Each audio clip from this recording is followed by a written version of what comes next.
Hi students, ఈరోజు నేను మీతో డిస్కస్ చేయబోయే టాపిక్ ఏంటంటే ప్రాఫిట్ అండ్ లాస్. అందులో నుంచి ఒక క్వశ్చన్ని డిస్కస్ చేస్తున్నాను మీతో. ఓకేనా? ఏ merchant has 1000 kg of sugar, part of which he sales at 8% profit and the rest at 18% profit అన్నాడు. చూడండి, ఒక మర్చెంట్ ఉన్నాడు. అతను 1000 kgs ఆఫ్ షుగర్లో కొంత పార్ట్ని 8% ప్రాఫిట్కి సేల్ చేశారంట. Remaining rest of the part ఏదైతే ఉందో ఆ పార్ట్ని 18% ప్రాఫిట్కి సేల్ చేశాడంట. అయితే he gains 14% on the whole.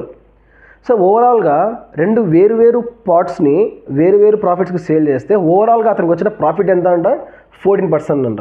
అయితే వాళ్ళు ఏమడుగుతున్నారు మనల్ని, the quantity sold at 18% profit is, ఏదైతే మీరు 18% ప్రాఫిట్కి అమ్మారో, సేల్ చేశారో క్వాంటిటీని, ఆ క్వాంటిటీ ఎంతో చెప్పమంటున్నారు. ఈ 1000 kgsలో, ఈ 1000 kgsలో 18% ప్రాఫిట్కి మీరు సేల్ చేసిన క్వాంటిటీ ఎంతో ఫైండ్ అవుట్ చేయమని చెప్పేది మన టాస్క్. ఓకేనా? మొదటగా నేను ఏం చేస్తున్నానంటే, ఈ 1000 kgs యొక్క వాల్యూని నేను 1000 రూపీస్గా తీసుకుంటున్నా. ఎంత తీసుకుంటున్నాను? 1000 రూపీస్గా తీసేసుకుంటున్నాను. అంటే ఇక్కడ ఎంత పడుతున్నట్టు 1 kg? Each KG 1 rupee. ఓకేనా? ఇప్పుడు చూడడం, ఫస్ట్ నేను 1000 kgsని ఒక మైండ్ మ్యాప్ కింద రాసుకున్నానండి. మ్యాపింగ్ లాగా రాసుకున్నాను. 1000 kgని ఇలా రాసుకున్నాను. ఒక పార్ట్ ఎక్స్ అనుకున్నాను. సెకండ్ పార్ట్ ఏదైతే 18% ప్రాఫిట్కి సేల్ చేస్తారో దాన్ని నేను 1000 మైనస్ ఎక్స్ అనుకున్నాను. చూడండి, ఫస్ట్ పార్ట్ ఎక్స్ అనుకున్నాను. ఈ పార్ట్ని 8% ప్రాఫిట్కి సేల్ చేశారు. సెకండ్ పార్ట్ ఏంటి? 1000 minus X kg. 1000 minus X కేజీని 18% ప్రాఫిట్కి సేల్ చేశారు. ఓవరాల్గా ఈ 1000 kgsని సేల్ చేయగా అతనికి వచ్చే ప్రాఫిట్ ఎంత? 14%. ఈ 14% ఎలా వచ్చింది? ఈ యొక్క 8%, ఈ యొక్క 18%ని యాడ్ చేస్తే వచ్చినదే 14%. క్లియరా? ఇక్కడ చూద్దాం. 1000 రూపీస్, ఇక్కడ నేను చెప్పాను కదా, 1000 kgsని 1000 రూపీస్కి మేము పర్చేస్ చేసి ఉంటే, ఇప్పుడు ఆ 1000 రూపీస్ మీద 14%, ఓవరాల్గా 14% ప్రాఫిట్ వచ్చిందన్నారు. కాబట్టి నేను ప్రాఫిట్ వాల్యూ ఇక్కడ ఫైండ్ అవుట్ చేస్తున్నానమ్మా. 1000 into 14% అంటే 1000 into 14/100, 2 zeros క్యాన్సిల్ అయిపోతే 10 into 14 140 వస్తుంది. 140 అనేది ఏంటి? టోటల్ ప్రాఫిట్, అతనికి వచ్చిన టోటల్ ప్రాఫిట్. ఇప్పుడు ఈ 140లోనే కదా ఫస్ట్ పార్ట్కి సంబంధించిన 8% ప్రాఫిట్, సెకండ్ పార్ట్కి సంబంధించిన 18% ప్రాఫిట్ ఉంటుంది.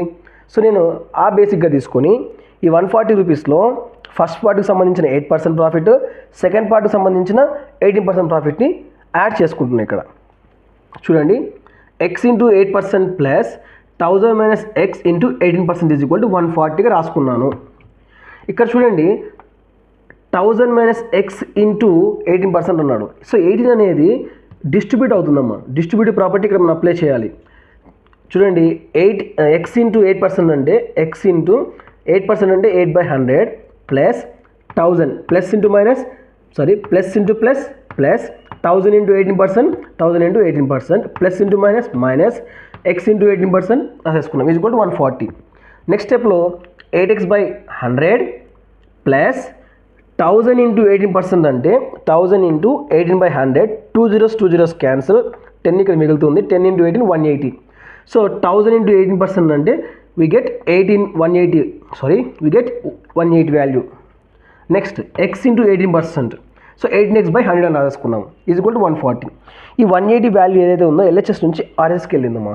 వెళ్ళినప్పుడు ఏమవుతుందంటే ప్లస్ 180 మైనస్ 180 అవుతుంది. సో ఇక్కడ చూడండి, 8x/100 మైనస్ 18x/100 రాసేసుకున్నాను. సో డినామినేటర్స్ సేమ్ ఉన్నాయి కాబట్టి, లైక్ టర్మ్స్ కాబట్టి LCM మనకి 100 అవుతుంది. 8x minus 18x/100 is equal to -40. ఓకేనా? నెక్స్ట్ స్టెప్ చూడండి, ప్లస్ 8x మైనస్ 18x అంటే we get -10x/100 is equal to -40. చూడండి అమ్మా, LHSలో మైనస్, RHSలో మైనస్ క్యాన్సలేషన్ చేస్తున్నాను. ఇక్కడ 0 క్యాన్సల్, x/10 మిగులుతుంది LHSలో, RHSలో 40 మిగులుతుంది. నెక్స్ట్ స్టెప్లో ఇక్కడ 10 డివైడ్ చేస్తుంది కదా LHSలో, అవతలకి వెళ్తే ఏమవుతుంది? ఇంటూ అవుతుంది. ఇంటూ అయినప్పుడు x is equal to 40 into 10 చేస్తే 400 వస్తుంది. ఈ 400 అనేది ఏంటి? 8% ప్రాఫిట్కి సేల్ చేసిన పార్ట్, అంటే 400 kgs. ఇవేంటి? 400 kgs. ఎందుకు నేను కేఎస్ రాస్తున్నాను అంటే అదే మనం తీసుకున్నాం ఇక్కడ ఎక్స్ వాల్యూ ఏంటి కేఎస్ అయితే తీసుకున్నాం మనం, అందుకు 400 కేఎస్ తీసుకున్నాం. బట్ మనకు కావాల్సింది ఏంటి 18% ప్రాఫిట్. 18% ప్రాఫిట్కి సేల్ చేసిన క్వాంటిటీని ఫైండ్ అవుట్ చేయమనేది మన టాస్క్ కదా. సో మనం ఇప్పుడు ఏం చేయాలి, 18% ప్రాఫిట్ ఫైండ్ అవుట్ చేయాలంటే 1000లో నుంచి ఎక్స్ వాల్యూని తీసేయాలి. 1000 minus X, 1000 minus 400 is equal to 600. So 600 kg. అర్థమైందా? ఇంకొకసారి కావాలంటే క్లాస్ వినండి, ఖచ్చితంగా లైక్ చేయండి, నచ్చితే షేర్ చేయండి, కామెంట్ చేయండి, సబ్స్క్రైబ్ చేసుకోండి. మీ ఫ్రెండ్స్ కూడా షేర్ చేసి సబ్స్క్రైబ్ చేసుకోమని చెప్పండి. ఇలాంటి క్వశ్చన్స్ మీకు కంటిన్యూగా నేను ఇస్తూనే ఉంటాను. Thank you for your supporting.